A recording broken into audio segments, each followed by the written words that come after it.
Hi, this is Alex Anist. It's been a while since I posted a instructional video, and I'm actually going to move on from shell voicings to color tone chords. So if you watched my series on shell voicings, it got pretty in-depth. It was probably longer than it needed to be.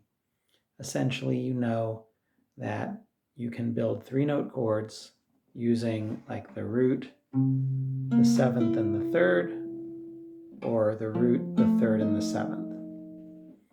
And we talked about how the seventh could be a major 7, a flat 7, or a 6, and the third could be a minor third, a major third, or a sus4. I guess it could also be a sus2. That would work as well. We're now going to add one more note to the chord, and then after that we'll add 2 more notes. So the shell voicings are great to define the chord, but they don't have anything that makes them special. They're still very useful. But basically, if your root is on the 6th string, you've got your 7th here and your 3rd here. On this B string, I have some options, okay? I could add a 6 or a 13, actually. I could add a 13. So I'm on a C7. I can add the 13. I can add the flat 13 or the sharp 5. Okay, I can add the 5, just a plain old vanilla 5. It doesn't really add to the chord in terms of color, but there's times when that's the right note. And then I can add a sharp 11 or flat 5. Okay, so now I have a more interesting chord than I had before. I can also add an 11, which I wouldn't typically do on a dominant 7 chord. I kind of like that sound, but typically you'll add the 11 on like a minor chord. So you basically have these 5 notes that you could potentially add. I'll give you some examples with the 13. You could have a major 13. You have a dominant 13. Okay, you could have a minor 13. Minor major 7 with a 13. I really like this sound. Yeah, that's very satisfying. Some examples with the sharp 5. You could have a major 7 with a sharp 5. Very cool sound. You could have a dominant 7 sharp 5.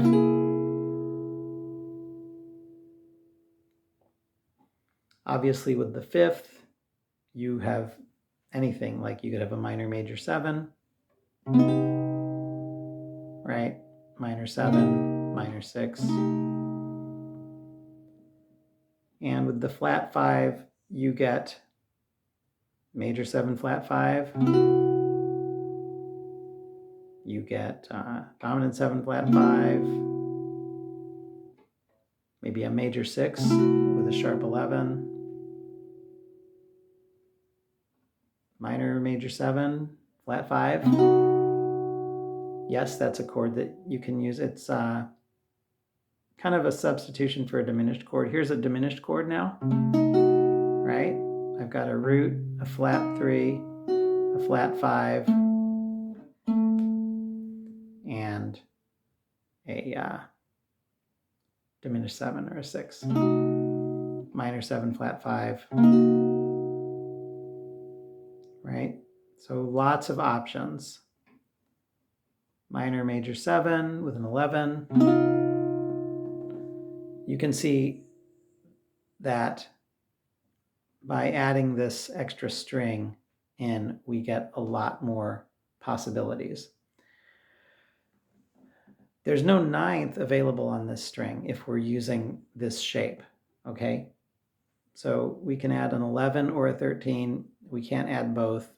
All right, that doesn't mean that that can't happen with other ways of playing. This is just one way of approaching playing chords. Now, with the root here, like if I'm doing F7, the note that I can add to this B string is either the root or the ninth. So I don't really want to double my root. I could add a 9. Okay, so F9, F7 sharp 9, F7 flat 9, right? And again, there's a lot of options. F6 9, F sus 9, F minor major 9, F minor 6 9. Okay.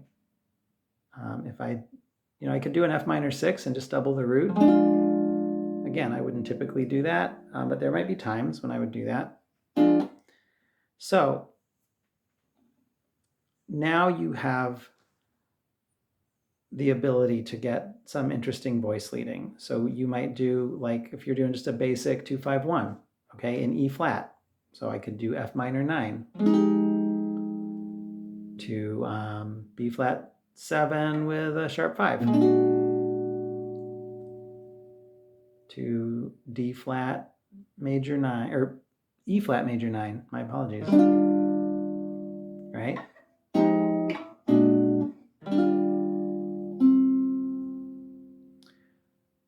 I could go the other direction. I could go, if I did put the root on top,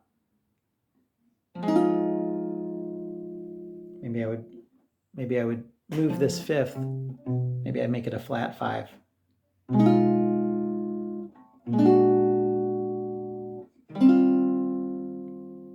Okay.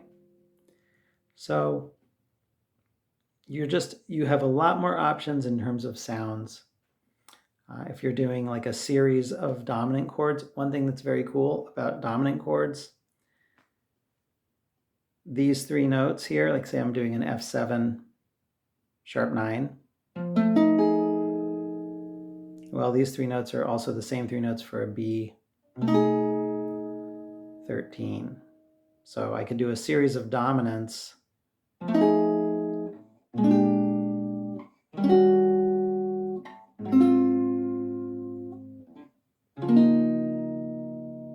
where it's just, these notes are just moving down by half step. Okay, which actually brings me to the next point. Once you have these chords where you are now using 4 notes, it's a good time to start getting rid of the root, because you don't really need the root if you're playing with a bass player or somebody who's covering the low end. If your job is not to cover everything, then you might want to play some smaller voicings. So taking this same 2-5-1, I would probably do that.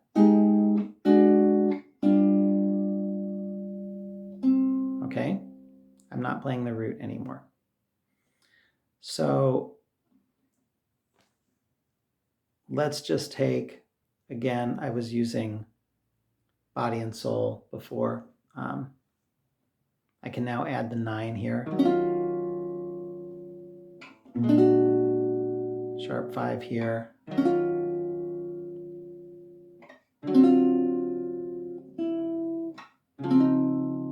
going to jump up.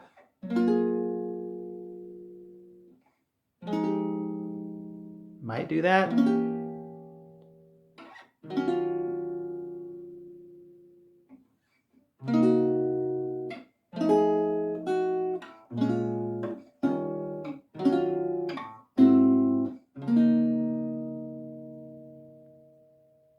So there's a sharp 5 in the melody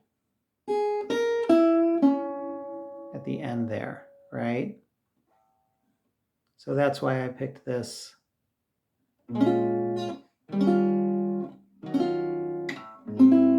sharp 5. All right. So I'm actually going to take the first 8 bars of the tune Ecaro by Horace Silver. it's got some interesting changes. I'm going to play it with the root, and I'm going to play it without the root.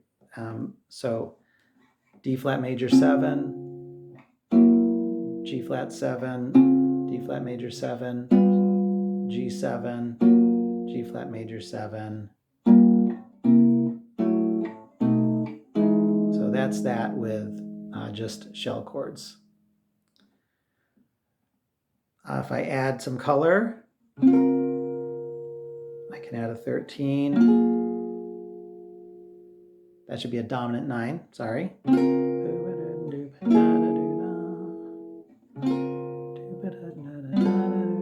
Right? G flat major 9, G minor 9, C7 with a sharp 11, F sharp minor 9, B7 with a sharp 11. Okay, so those voicings. I can do that without the root now, right? So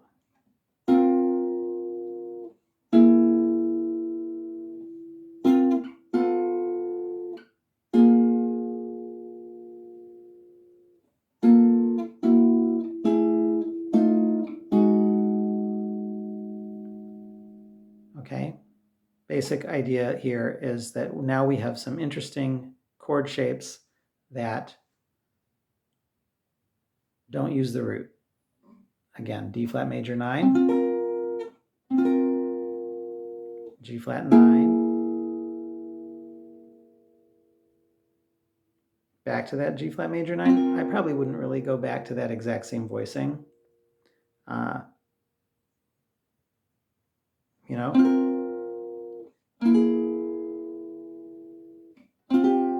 maybe I'd add a sharp 11. I don't know.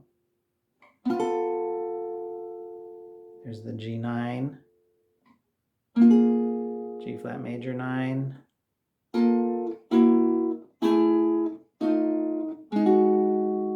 I like that sound. G minor 9, C7 sharp 11, F sharp minor 9, B7 sharp 11, E major 9. All right, so I hope this makes sense.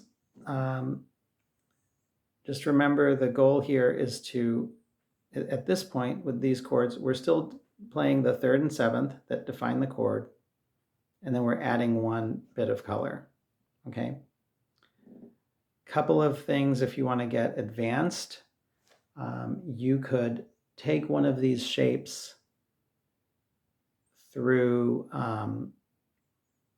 inversions or through a scale.